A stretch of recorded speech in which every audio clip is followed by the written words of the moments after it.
ये टेक्निक सीखने वाली है सर से जो है आराम बाद शुरू करो 8:50 My name is Dr. Sumera. Today I would like to present blepharitis. Specific learning objective. By the end of this presentation, the listener will be able to define blepharitis, identify and diagnose different types of blepharitis, efficiently treat the type of blepharitis, and also the patient with blepharitis. Now, what is blepharitis? Blepharitis is an acute, subacute or chronic inflammation of eyelid. Blepharitis is the most common cause of ocular discomfort and irritation in almost all age and ethnic groups. And it is divided into two types, anterior and posterior. Anterior blepharitis usually involves the skin of the eyelids, eyelashes, and the ear follicle of the eyelids. And it is divided into two types, infective and non-infective. Infective किसे कहते हैं? Acute and chronic infection of the lash follicle and associated gland of size and more. इनको हम staphylococcus और ulcerative blepharitis भी कहते हैं इसकी वजह से. फिर non-infective type क्यों कहते हैं? It is basically a disorder of gland of size and more. और इसको हम squamous या seborrheic type भी कह सकते हैं. Posterior blepharitis usually affect the mammalian glands and there is a hypersecretion of mammalian. इसलिए इसको हम posterior blepharitis कह सकते हैं. अब diagnosis basically depend upon the careful history and examination of the patient. Usually it is bilateral, symmetrical with no visual disturbances. Number one, staphylococcal या ulcerative blepharitis में patient present करेगा हमारे पास chronic irritation, itching, watering, gluing of the eyelashes. Signs क्या हम देखते हैं? Red edematous and inflamed eyelid, yellow pus leads to crust formation and hard scale. On removing this hard scale and crust, it leads to ulcer. Dilated blood vessels can be seen, mild papillary conjunctivitis or chronic conjunctival hyperemia can be seen. Long standing cases में complication जो है वो इस तरह से हो सकती है कि on removing crust and ulcer there is scarring, notching of the lid margin, metrosis, trichosis and poliosis or sometimes ptosis of the eyelid may occur. Tear film instability हो सकती है which leads to dry eye syndrome. This is a picture showing left eye in which there is swollen eyelids with skin appears to be greasy and crusted eyelashes also seen on the inner margins of the upper eyelids. ये कोई explain करेगा picture?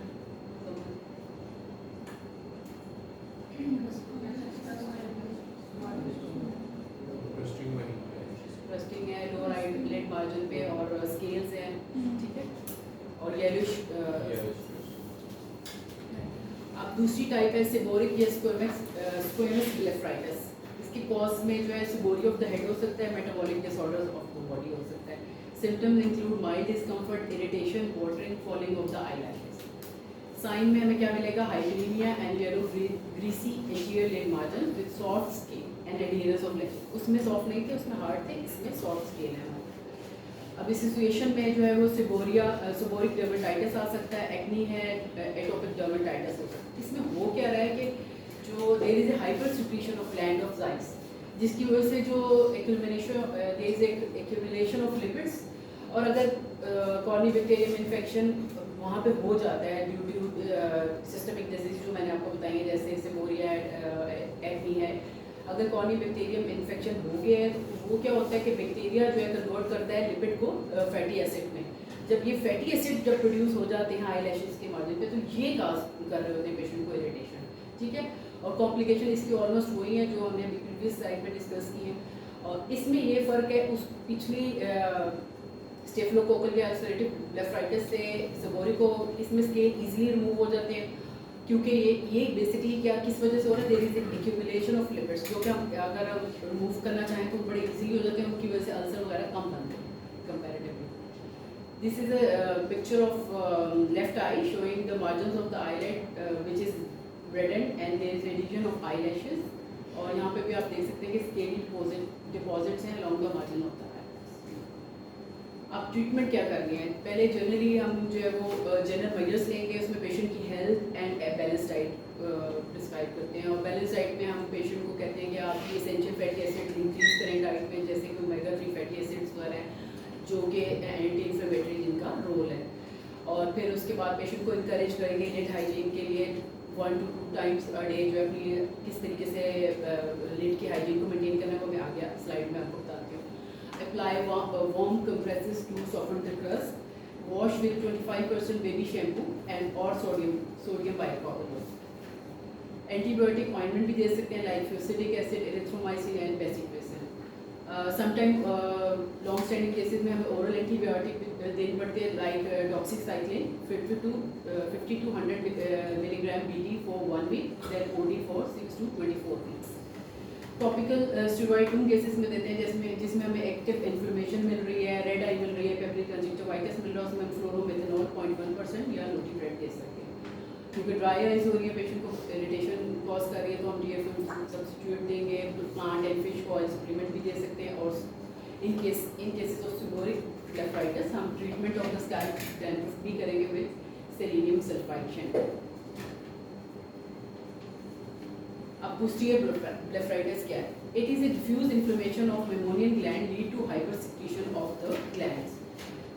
Symptom usually worse in the morning and patient complain of burning sensation of the eyes. Sign जो है वो क्या है हमारे पास foam like secretion और orifice coped with small globules. Yellow vertical streaks can be seen in the eyelashes. Oily secretion हमें मिलेंगी, hyperemia and telangiectasia of posterior lid margin. Pressure on the lid margin result in expression of meibomian gland fluid that may be turbid or toothpaste-like. Lid transillumination shows gland loss and cystic dilatation of meibomian gland. Tear film is oily and foamy. This is a picture showing ये जो है वो capping हो गई है मेमोनियन gland की orifice की। ये जो है जो ओरिफिस हैं इनकी जो है वो ब्लॉक्ड हो गए हैं। ये this picture showing toothpaste like expression of the secretion of the मेमोनियन ग्लैंड एंड ये फ्रॉथिंग होता है शोइंग पोस्टीरियर ब्लेफराइटिस। अब treatment include general like lid hygiene and patient की काउंसलिंग करनी है, साथ हमने उसको डाइट कंट्रोल करना है along with the expression of the gland by repeated vertical lid massage followed by typical topical antibiotic ointment. ठीक है, जो मैंने बताई है बेसिक सिस्टमिक एंटीबायोटिक्स भी दे सकते हैं जिसमें टेट्रासाइक्लिन, डॉक्सीसाइक्लिन या एजिथ्रोमाइसिन। आर्टिफिशियल टीयर जो है प्रिजर्वेटिव फ्री आर्टिफिशियल टीयर देते हैं लाइक सिस्टेन, रिफ्रेश। अच्छा, home ready, this is slide showing home remedies for blepharitis. इसमें हमें क्या क्या अवेलेबल है? Tea tree oil, omega 3 fatty acid patient को कह सकते हैं, कैस्टर ऑयल हो सकता है, कोकोनट ऑयल। अब पेशेंट को कैसे समझाना है? स्क्रब योर आईलिड, उसको किस तरीके से बताना है? Add 2 to 3 drops of baby shampoo in 1 cup of warm water, dip a clean cotton bud या into the solution, use it gently, scrub the base of the eyelashes for 15 seconds per eyelid. Rinse both your eyes with cold water to get rid of any remaining residue. Pat dry gently using a soft towel. Okay. This is a slide showing all 3 different types of blepharitis, जिसमें हमें anterior blepharitis को हम differentiate easily कर सकते हैं posterior blepharitis से, और फिर anterior blepharitis में जो आगे से 2 टाइप्स हैं स्टेफिलोकोकल और सेबोरिक, उनको भी डिफ्रेंशिएट कर सकते हैं। अगर ये याद रखें तो आप इजीली जो है रिकग्नाइज कर सकते हैं कि किस तरह से हम डिफ्रेंशिएट करेंगे। जैसे फॉर एग्जांपल लैशेस जो अगर हम देखें इसमें स्टेफिलोकोकल में, इसमें हमारे पास लैशेस के एंड पे जो है वो हार्ड डिपॉजिट्स हैं और सिबोरिक में सॉफ्ट हैं। लॉस ऑफ लैशेस जो है वो स्टेफिलोकोकल में हार्ड ज़्यादा है एज़ कम्पेयर टू सिबोरिक। और डिस्टॉर्टेड और ट्राइकेसिस जो है वो हमें ज़्यादा मिल रही है उसमें स्टेफिलोकोकल एंटीरियर ब्लेफराइटिस में as compare to seborrhoeic blepharitis में। और जो लिड मार्जिन है उसकी अल्सरेशन, नॉचिंग वगैरह जो है वो हमें स्टेफिलोकोकल में ज़्यादा मिल रही है। और साथ साथ अगर हम देखते हैं तो पोस्टीरियर ब्लेफराइटिस में भी हमारे पास ज़्यादा है। टीयर फिल्म इंस्टेबिलिटी जो है वो अगर देखते हैं तो फोमिंग एंड ड्राई आइज जो है मोर कॉमन है पोस्टीरियर ब्लेफराइटिस में। उसकी कॉर्निया जो है इन्वॉल्व हो सकता है, कॉन्टेक्ट इरोजन, वेस्कुलराइजेशन, इन्फिल्ट्रेट जो है वो हमें सबसे ज़्यादा पोस्टीरियर ब्लेफराइटिस में मिलता है। और associated skin diseases like atopic dermatitis जो है वो स्टेफिलोकोकल में ज़्यादा हमें मिलता है, और सिबोरिक में जो है वो सिबोरिक डर्मेटाइटिस के केसेस में हमें सिबोरिक डर्मेटाइटिस ब्लेफराइटिस हो सकता है, और एक्नियोसिस से हमें पोस्टीरियर ब्लेफराइटिस हो। अब एक और टर्म बुक्स में यूज हुई है which is called parasitic blepharitis. It is associated with Demodex folliculorum and phthiriasis palpebrarum. इसकी वजह से होता है, ठीक है। इसमें क्या हमें फीचर्स मिल रहे हैं कि क्रॉनिक ब्लेफराइटिस है, presence of nits at the lid margin and at the root of eyelashes. Treatment में क्या होगा कि mechanical removal of the nits followed by antibiotic ointment and losing of the patient and family members. अब ये मैंने कुछ MCQs रखे हैं, तो ये आप सिनेरियो आप देखें। A male patient was complaining of continuous redness of both eyes, foreign body sensation, and frequent loss of lashes. On examination, the lid margin were hyperemic and lashes were weighted with yellow crust, which left painful ulcer on trying to move. The most reliable diagnosis is ulcerative blepharitis. Which of the skin condition commonly cause posterior blepharitis? Acne. इसका मतलब सब जाग रहे। अच्छा, take home message यही है कि आपने पेशेंट की काउंसलिंग बहुत अच्छी करनी है, क्योंकि ये एक डिजीज ऐसी है जिसकी प्रॉपर एक्चुअल ट्रीटमेंट तभी मुमकिन हो सकती है जब आप उसको प्रॉपरली काउंसिल करेंगे और पेशेंट को बताएंगे कि लेट हाइजीन कैसे मेंटेन करनी है। जैसे जो लोग जो आपके बैंडेड कॉन्टैक्ट लेंसेज यूज़ करते हैं या ज़्यादा मेकअप वगैरह करते हैं, उनको आपने लेट हाइजीन अच्छी तौर पे उन पेशेंट्स को बताना है। सिमिलरली उनकी डाइट का क्या रोल है वो भी समझाना है, और साथ जो डिफरेंट टाइप ऑफ ब्लेफराइटिस आपको हैं वो आप रिकग्नाइज करके अकॉर्डिंगली उसको जो है उसको स्किन डिजीज जो भी होगी वो ट्रीट करेंगे। ठीक है, थैंक यू।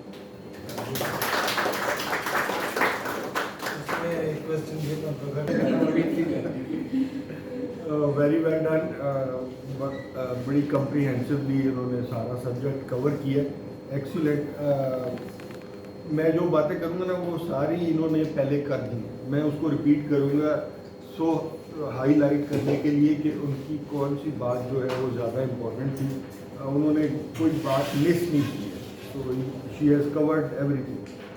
तो इसमें देखें उनका ओपनिंग सेंटेंस जो था ना वो ये था कि it is very common in all age groups. तो पहले आप समझते थे कि ये सिर्फ बूढ़ों में ही होता है मसला, लेकिन वो मैंने एक आर्टिकल पढ़ा है, बल्कि 2-3 पढ़े हैं। वो कैन निशाल है, यूके का पीडियाट्रिक ऑप्थोमोलॉजिस्ट, तो अभी अमेरिका में चला गया। तो ब्लेफराइटिस इन चिल्ड्रन पे उसके आर्टिकल्स थे कि कितना फ्रीक्वेंट है। तो एक सिर्फ मैं करेक्शन करना चाहता हूँ, जो सबसे पहला वर्ड है ना लर्निंग आउटकम और ऑब्जेक्टिव, ये दोनों साइनोनिमस हैं। तो आप लर्निंग आउटकम लिख लें या आप ऑब्जेक्टिव लिख लें या डैश डाल के दोनों लिख लें, लेकिन आपको पता होना चाहिए कि दोनों वर्ड्स एक जैसे हैं, लर्निंग आउटकम और ऑब्जेक्टिव। तो वो मुझे देख के बहुत खुशी होती है पहली स्लाइड पे कि ये लर्निंग आउटकम, क्योंकि आजकल हर जगह पे जहाँ आप बुक देखेंगे पहले लर्निंग आउटकम, पहले लेक्चर होगा पहले लर्निंग आउटकम। ओके, सो एक चीज़ है कि ये जो ब्लेफराइटिस है बहुत कॉमन है, बहुत प्रेवलेंट है। अब इसकी सिग्निफिकेंस क्या है? जब आप कैटरेक्ट के लिए पेशेंट बुक करते हैं तो आपने मेटिकुलसली देखना होता है कि ब्लेफराइटिस तो नहीं है, कंजक्टिवाइटिस तो नहीं है, डेक्टोसिस्टाइटिस तो नहीं है। 90% of the organisms which have been isolated from the endophthalmitis cases are patient's own flora. ठीक है, तो 10% केसेस में बाहर के इंस्ट्रूमेंट की वजह से इन्फेक्शन होती है। 90% केसेस में पेशेंट के जो माइक्रो ऑर्गेनिजम्स होते हैं वो ही आपकी इम्यूनिटी को ओवरटेक कर लेते हैं और इन्फेक्शन हो जाते हैं। So we can prevent 90% of endophthalmitis cases. सिर्फ ये है कि प्री ऑपरेटिवली आपने गौर करना है, ब्लेफराइटिस तो नहीं है, उसको ट्रीट करें। हफ्ता 10 दिन में कोई फ़र्क नहीं पड़ता कैटरेक्ट की सेहत पे, बाद में भी किया जा सकता, जल्दी करने की कोई ज़रूरत नहीं। तो और फिर साथ आपने सिस्टेमिक, जिस तरह उन्होंने कहा ना, एटोपिक डर्मेटाइटिस है, सेबोरिक डर्मेटाइटिस है और आमतौर एक्नी रोजेशिया। अब एक्नी रोजेशिया में सारी बॉडी इन्वॉल्व हुई है, नंबर ऑफ माइक्रो ऑर्गेनिज्म ज़्यादा हुए हैं, एंडोथर्माइटिस के चांसेस ज़्यादा है।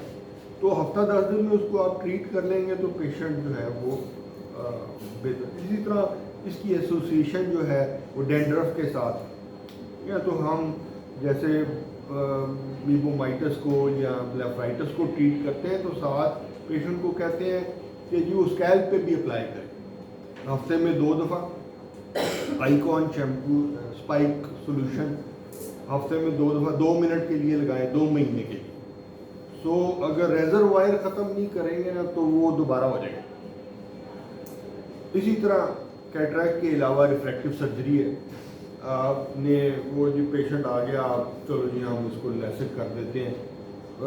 जो इन्फेक्शन है at the interface of the flap और बेड, वो बड़ी मुश्किल होती है उसको ट्रीट करना। तो सबसे बेहतर ये है कि पहले आप उसको आइडेंटिफाई कर दें और उसको पहले ट्रीट करें। तो मुझे 2 दिन पहले फ़ोन आया कि जी कराची कॉन्फ्रेंस हो रही है तो एक टॉपिक आप प्रेजेंट करेंगे। मैंने कहा जी बताएं। तो वो कराची के कॉर्निया स्पेशलिस्ट बोल रहे हैं, तो कहते हैं जी मेबोबियन ग्लैंड प्रोबिंग और इंटेंस लाइट ट्रीटमेंट। मैंने पहली दफ़ा नाम सुना, 2 मैंने कहा जी कर लूँगा प्रेजेंट। कहते हैं हाँ ठीक। तो मैं आपका नाम डाल दूँगा।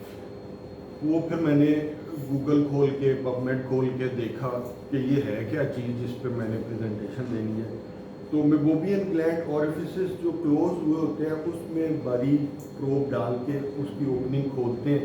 तो ये एक नई मोडेलिटी शुरू हुई है ताकि जो सिक्रीशन है वो प्रॉपरली एक्सप्रेस करे, उसको रिलीव करे। और दूसरा वो इंटेंस पल्स लाइट IPL को इस तरह का नाम है, वो लाइट के फ्लैशेस देते हैं, उससे मेबोबियन ग्लैंड इम्प्रूव कर जाती है परफॉर्मेंस, और जो ब्रेकअप टाइम है टीयर का वो बेहतर हो जाता है। तो इस पर आप भी गौर करें, और मैंने भी अभी पढ़ना है इसलिए मैं ज़्यादा कुछ बता नहीं सकता।